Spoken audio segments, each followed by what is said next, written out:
Olá, você que nos acompanha por meio do nosso site ou das nossas redes sociais. Nesta segunda-feira chuvosa aqui em Marechal Cândido Rondon, recebemos mais uma visita de um candidato. Desta vez, Ademir Vicente, candidato a deputado federal pelo Novo. Olá, Ademir, muito bem-vindo. Olá, Maria Cristina, é um prazer enorme estar aqui com vocês, conversando aqui no Jornal Presente, falando com toda a população da região oeste, população do Paraná, população do Brasil, né? Afinal de contas, hoje a gente pode chegar a todos os lugares usando dos recursos tecnológicos. Então, sempre bom retornar a Marechal Rondon, uma cidade que me deixa recordações fantásticas, né? E a gente se sente em casa aqui. Obrigado pela recepção, por essa oportunidade. Fazia muito tempo que a gente não se via, né, Ademir? Se você pudesse contar um pouco da sua trajetória, às vezes até para quem não se recorda, né, que você atuou por muitos anos aqui no município. Exatamente. Eu cheguei aqui em Marechal Cândido Rondon em 1989. Eu vim da região noroeste do Paraná, trabalhava na agricultura, eu sou filho de agricultores, pequenos agricultores da região noroeste do Paraná. E vim para cá para fazer a faculdade, né? Fiz a faculdade de Educação Física, 89, 90, 91. E em 1990 as pessoas começaram a me conhecer mais e melhor, porque eu iniciei um trabalho no SESI e SENAI aqui de Marechal Cândido Rondon. Era jovenzinho ainda, na época bacana, né? Tinha cabelo ainda, muita gente, né? Me conheceu nessa época. E é interessante porque hoje, até recente, eu encontrei alguns alunos e as pessoas me reconhecem, apesar de a gente ter mudado bastante, os alunos da gente reconhecem. Então eu comecei a trabalhar no SESI, com a indústria na época, né? E vivemos boas emoções aqui, a gente fazia muita atividade de educação, voltada para a educação infantil, educação de adultos, fazia muitos jogos, muita atividade esportiva, fizemos muita atividade recreativa, né? Aquelas atividades em parceria com o Jornal Presente, inclusive, com as rádios locais, fazíamos aqueles eventos de rua, corridas rústicas. Então muita gente conhece o Ademir Vicente do SESI, né? Era assim que, o Ademir do SESI, todo mundo sabia quem era dessa forma. E vivemos aqui, até eu sempre tive uma relação muito próxima com o Marechal Cândido Rondon, me casei aqui, minha esposa tem um filho aqui, meu filho mora aqui, depois a gente se separou, mas eles continuam morando até hoje aqui e eu venho bastante aqui. Fiquei aqui até 96, né, trabalhando no SESI, fui professor, concurso público, tanto no município quanto no estado, então sou professor, dei aula de educação física, dei aula na APAE de Marechal Cândido Rondon também por quase 2 anos, e depois eu fui promovido, daí eu resolvi deixar a carreira pública como funcionário público e investir na carreira corporativa. Saí de Marechal Rondon e fui para Foz do Iguaçu, quando eu assumi como gerente de unidade lá do SESI e SENAI daquela unidade, lá daquela cidade, e depois segui essa carreira, né, de Foz. Eu fui para Guarapuava, já como gerente regional, atuei aí na região, em Guarapuava, atuava em Pato Branco, Beltrão, Francisco Beltrão, 2 vizinhos, Palmas, na região sudoeste do Paraná e uma parte da região central. Depois, novamente, novas mudanças e eu fui parar em São José dos Pinhais, depois Curitiba, trabalhava em toda a região Curitiba e região metropolitana.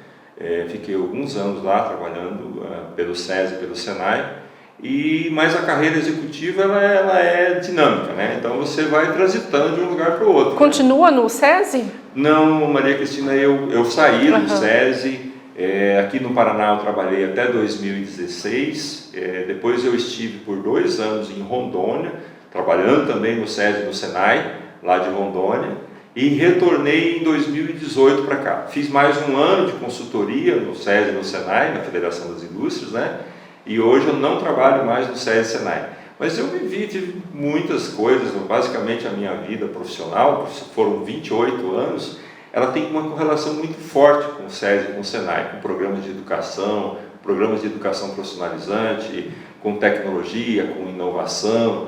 Então a gente teve, por exemplo, o ensino básico, eu participei, eu sou um cofundador do Colégio SESI da Indústria, né, que tem hoje 13, 14 mil alunos no Paraná, e foi uma experiência fantástica, a educação infantil, enfim, todos os programas que são oferecidos pelo SESI e Senai para os trabalhadores das indústrias, para os filhos dos trabalhadores e para a comunidade, eu pude acompanhar durante 28 anos. Então, a minha formação profissional e até a influência na formação educacional tem uma relação muito direta com o que o sistema indústria faz no Paraná e em outras regiões do Brasil. E em que momento, Ademir, o senhor decidiu que deveria ser candidato e ter um envolvimento com a política?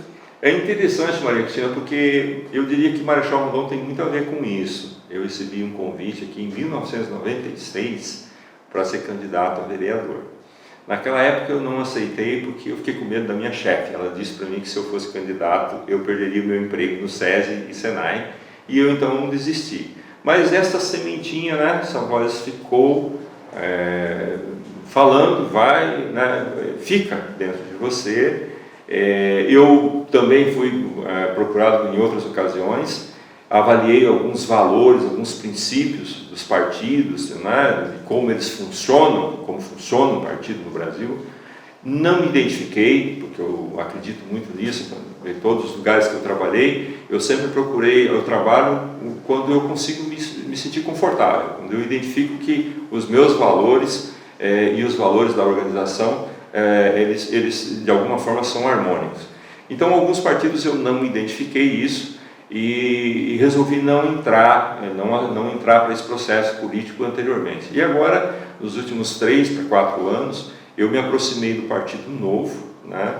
E conhecendo melhor o partido e tal. Por que da escolha do Novo, afinal de contas? Pois então, o conjunto de valores que o Partido Novo traz, um dos poucos partidos que apresentam isso claramente, né? Como liberdade, autonomia, visão de longo prazo. Ele acredita que as pessoas são os principais responsáveis pela geração de riqueza, pela sua geração de autonomia, pela construção de riqueza. Então, esse conjunto de valores do Partido Novo me chamou muita atenção desde o início.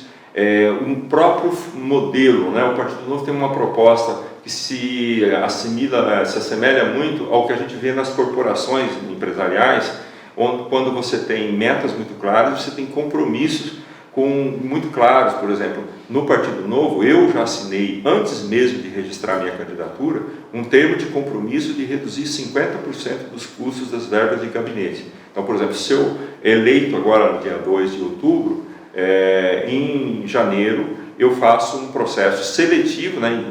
Até janeiro eu tenho que fazer um processo seletivo para selecionar as pessoas que vão trabalhar comigo, e eu vou reduzir 50% dos custos das verbas de gabinete. E eu fui verificar, fiz questão de ir, porque eu sou gestor, né, minha experiência de administração de empresas, eu sou doutor em administração, então, poxa, eu não posso entrar num barco sem saber se realmente é prático. E fui verificar isso. Verifiquei com 2 vereadoras de Curitiba, que são do Partido Novo, inclusive a mais votada, que é a Indiara Barbosa.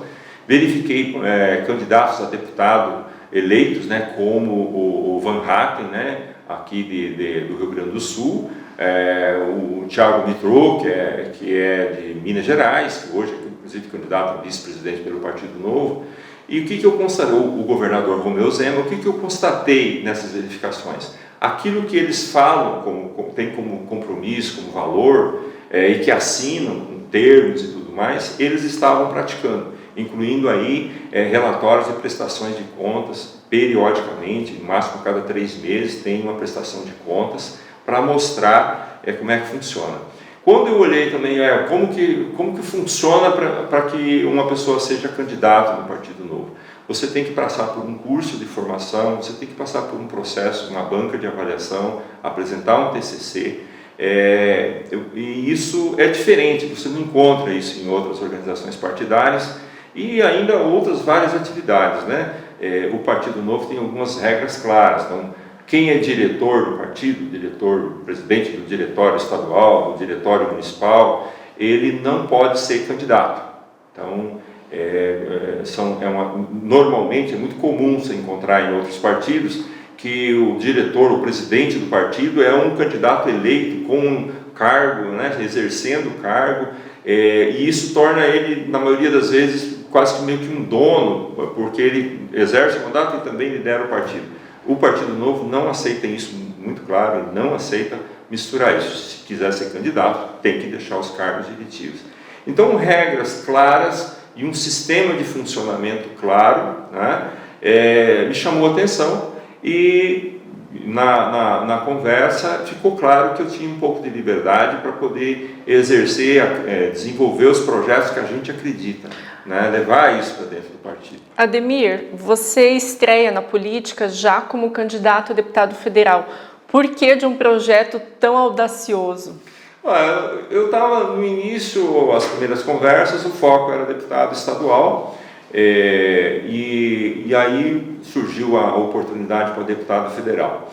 Por que deputado federal? Primeiro que no Partido Novo, como eu disse, a gente tem uma relação muito próxima com a organização corporativa, nós temos um trabalho de equipe muito grande, né? Então, nosso foco é importante para o partido, que é novo, não só tem um nome, mas ele realmente é novo, tem aí 6 anos de participação política, né? 6 para 7 anos. Então, é muito importante para o partido que ele vá crescendo, e crescer na eleição, no sistema eleitoral brasileiro, significa eleger deputados federais, porque ele tem cotas, inclusive a lei exige que os partidos evoluam, atinjam cotas. Então, por exemplo, nós, esse ano a nível nacional, o Partido Novo tem a pretensão de eleger no mínimo 16 deputados federais em todo o Brasil. Então, eleger deputado federal pelo sistema eleitoral brasileiro fortalece o partido, deixa o partido consolidado. E segundo, porque é o deputado federal que tem uma grande responsabilidade, embora a maioria das pessoas não se dão conta ou não conseguem acompanhar, entender como é que funciona, mas esse papel do deputado federal de fiscalizar o poder executivo, principalmente fiscalizar a aplicação das verbas públicas, ou seja, fiscalizar a gestão pública do país, é um papel extremamente importante e estratégico para toda a sociedade.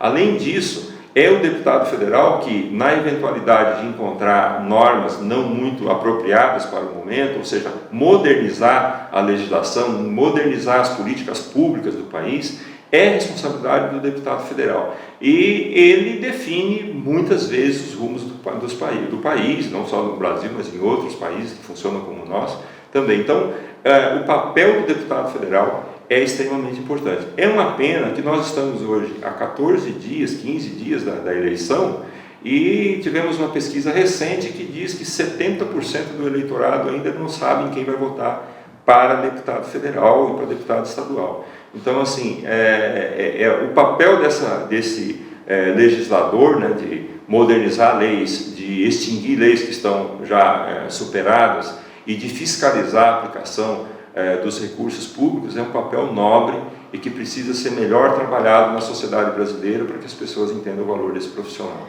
O senhor mencionou que o Novo planeja ou tem a pretensão de eleger 16 deputados federais no país. E aqui no estado, vocês trabalham com quantos? Nós temos hoje 27 candidatos a deputados federais no estado, né?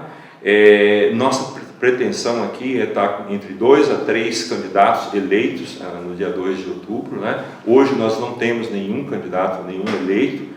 Tivemos uma boa votação na última eleição. A Indiara Barbosa, que eu citei antes, que hoje é vereadora, na eleição passada, ela fez 33 mil votos, né? Mas o partido, a equipe era pequena, o partido não atingiu o limite mínimo, né, do que exige do partido, que seria mais ou menos 200 mil votos, para poder assegurar essa vaga, essa cadeira na Câmara Federal, e ela acabou não sendo eleita, né? Não pôde assumir, mas teve uma boa votação. Então agora nós reestruturamos isso, o partido está mais maduro, já tem mais pessoas em cargos eletivos, né? Eu citei o Romeu Zema, tem o caso hoje do prefeito de Joinville, que é considerado um dos melhores prefeitos do Brasil hoje, com 88% de aprovação.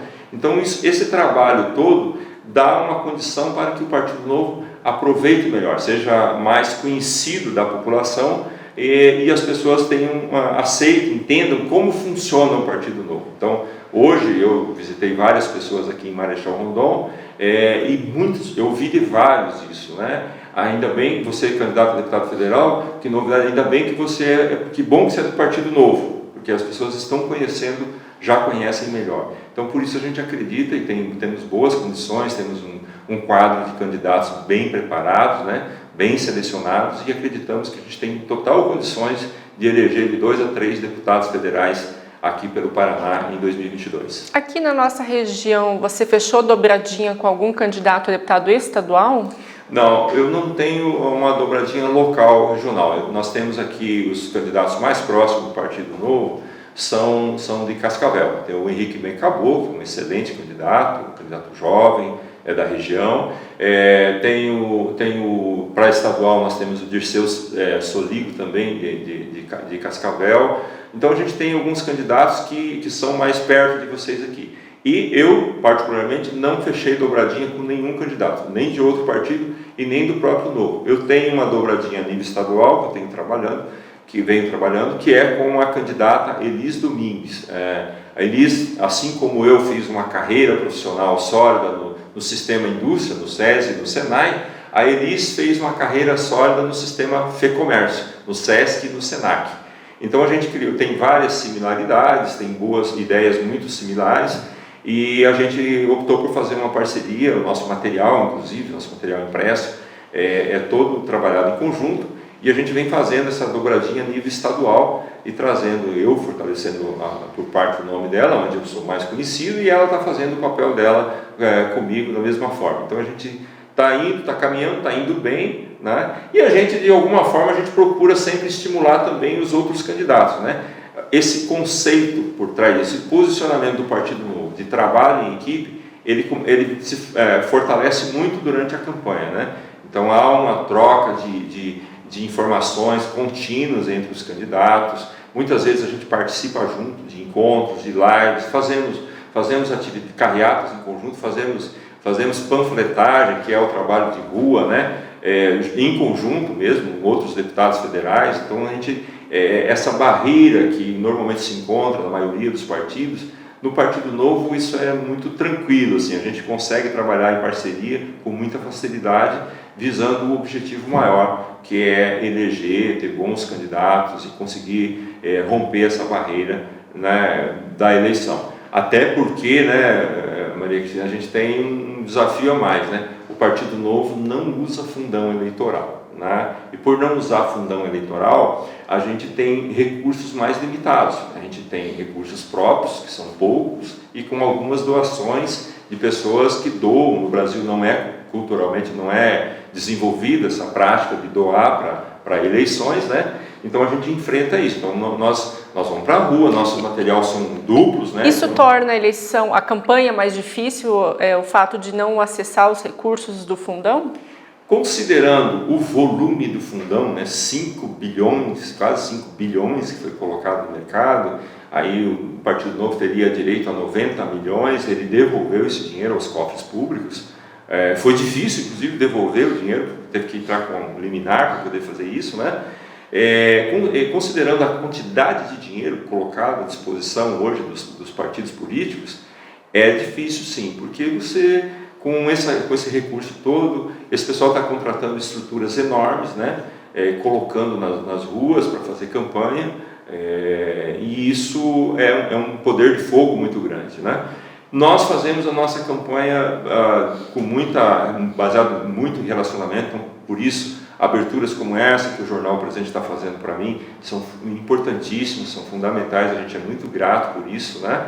E a gente faz muita campanha de rua, a gente se surpreende porque as pessoas, quando entrega o santinho e olha a foto, olha para você, olha a foto e olha para você, aí eu costumo dizer assim, esse cara sou eu, né? E eles meio que não estão acostumados a receber o próprio candidato a deputado federal fazendo panfletagem. Alguns falam assim, passaram uns 3 ou 4 candidatos por aqui, mas eles passaram na caminhonete, no ar-condicionado, e depois que eles passaram, deram tchauzinho, veio uma equipe de apoiadores e cabos eleitorais que fizeram entregar o santinho. Mas você está indo para a rua. Então isso é uma experiência muito bacana, assim, né? A gente recebe esse calor humano das pessoas e é muito legal. Essa é uma parte, eu diria assim, uma das melhores partes da campanha política, né? Que é o contato com as pessoas. Na disputa ao governo do estado, quem o Ademir Vicente apoia? Boa pergunta, né?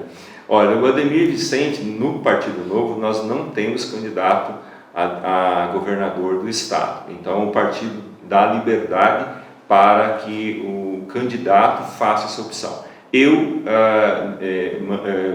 apoio, né, meu voto, né, apoio meu voto, com o voto é o Ratinho. Eu vou seguir, porque acho que o Ratinho fez uma boa administração e vou votar nele. Meu voto é do Ratinho, do governador. E ao Senado? Ao Senado eu ainda estou um pouco em dúvida, mas a princípio eu estou considerando bastante a proposta de atuação no Senado do Sérgio Moro. Né? Acho que a função do Senado, né? A função do senador, que tem, além de ajudar nas questões da gestão do Executivo, ele tem um papel estratégico junto ao STF. E vejo que o ex-juiz Sérgio Moro, até pela experiência dele no Judiciário, pode exercer esse papel com maestria. Mas nós temos outros bons candidatos, né? A gente tem o candidato Paulo Martins, que é um bom candidato, né? Temos aí o mais tradicional, que é o Álvaro Dias, que tem uma lista de serviços. Eu, por opção minha, por acreditar que o Moro está razoavelmente mais preparado para exercer essa função no Senado, e por isso eu devo, a princípio, hoje eu votaria no Moro, né? Ainda faltam 14 dias, muita coisa pode acontecer, mas hoje eu votaria no Sérgio Moro. Na disputa presidencial, o Novo tem um candidato. O cenário ainda segue indefinido, se vai para o segundo turno ou não. Em um eventual segundo turno, quem que o senhor apoia? Olha, no primeiro turno, meu voto é no Felipe, né, o nosso candidato, a gente conhece bem o trabalho dele, né? Para o segundo turno, está meio difícil a disputa, né, porque não está fácil definir. Hoje, se eu tivesse que votar hoje, eu votaria no Bolsonaro, né? Eu não me sinto confortável em votar no ex-presidente Lula, em função de todos os fatores, né, que já ocorreram, que já é de domínio público, e eu não me sinto confortável em votar nesse cidadão. Então eu votaria no Bolsonaro. É preciso lembrar que o nosso próprio candidato a presidente tem como posicionamento claro não votarmos no menos pior, né? A gente não está dizendo que temos as melhores opções, né? Mas sabemos que a tendência nesse momento hoje, pelos números que a gente tem, é ter uma disputa num eventual segundo turno entre Bolsonaro e Lula, e eu votaria no Bolsonaro. Ademir, a gente está a cerca de 2 semanas da eleição. Nessa reta final, o senhor pretende mudar alguma estratégia de campanha? Não, eu só estou intensificando, né? Então, nós definimos primeiro os nossos temas, os nossos focos, né? Está muito claro hoje que a gente tem propostas claras para o eleitorado. Então, por exemplo, eu venho defendendo a educação e o empreendedorismo, né? Por acreditar que o país precisa de melhorar de uma vez por todas as condições da educação básica no Brasil, mas também como candidato e como professor, eu sei que a educação é um processo de médio para longo prazo. Então nós precisamos começar a trabalhar agora, investir 4, 8, 12 anos para a gente poder ter um resultado diferente quando a gente fala em projetos de educação básica. Não é da noite para o dia. Por outro lado, nós temos que começar, porque senão nunca vamos ter. E por outro lado, a gente está batendo bastante na tecla, porque entendemos que o momento que o país atravessa é o momento chave para a educação profissionalizante. Eu vivi a educação profissionalizante de várias formas. Uma delas é o que aconteceu comigo. Eu sou um agricultor, um trabalhador rural infantil, que consegui ao longo da vida se transformar num executivo empresarial, hoje num pequeno empresário, e do ponto de vista de formação, eu sou doutor em administração. Eu sei que poucas pessoas têm essa possibilidade de chegar a obter um título de doutorado. Isso não é a coisa mais importante do mundo, mas é algo difícil de se conseguir. Então, o que aconteceu comigo? A educação e o trabalho estiveram caminharam juntos a minha vida toda, desde os 6 anos, quando eu fui alfabetizado. Portanto, e depois, quando eu comecei minha vida profissional, no SESI, no SENAI, eu vi a vida de centenas, de milhares de pessoas, ou porque estavam indo para aula, ou porque estavam numa formatura, sendo transformadas pela educação, do jovem pela educação básica profissionalizante de qualidade, e o adulto pela educação profissionalizante, porque dão a eles a oportunidade do trabalho. E para mim é muito claro, trabalho e renda é a melhor política social, a melhor política pública que nós precisamos no Brasil atualmente. Então eu preciso fazer um esforço, preciso me dedicar enquanto candidato para criar as condições para isso, para que essas pessoas tenham acesso à formação básica de qualidade, a criança e o adolescente, e o jovem e o adulto tenham acesso à educação profissionalizante de qualidade, para que eles possam ter trabalho e renda e sair de vez de dependência de bolsas, que eu acho que as bolsas são necessárias, mas elas precisam ter um prazo, um começo, um meio, um fim, e entregar para a sociedade pessoas que podem exercer a sua autonomia, seja como trabalhadores, pessoas que empreendem dentro de outra empresa, ou pessoas que são empreendedores que criam seus próprios negócios no campo e nas cidades. Nós dependemos disso. É bom que se diga que gestor público, Estado, não cria emprego.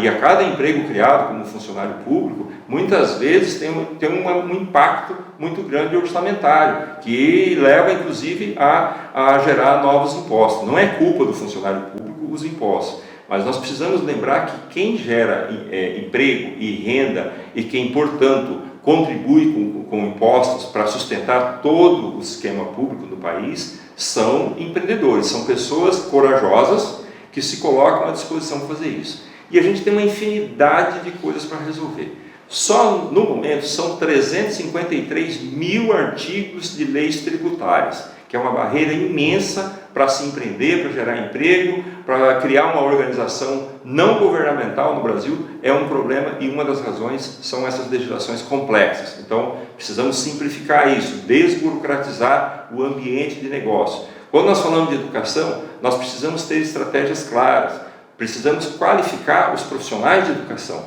Nós vivemos um momento de transformação digital da sociedade, tanto do mundo da educação como do mundo do trabalho. O professor, o gestor da instituição de ensino precisa de investimentos altíssimos para a qualificação, para que ele possa se adaptar à velocidade de transformação que estão ocorrendo no mundo do trabalho.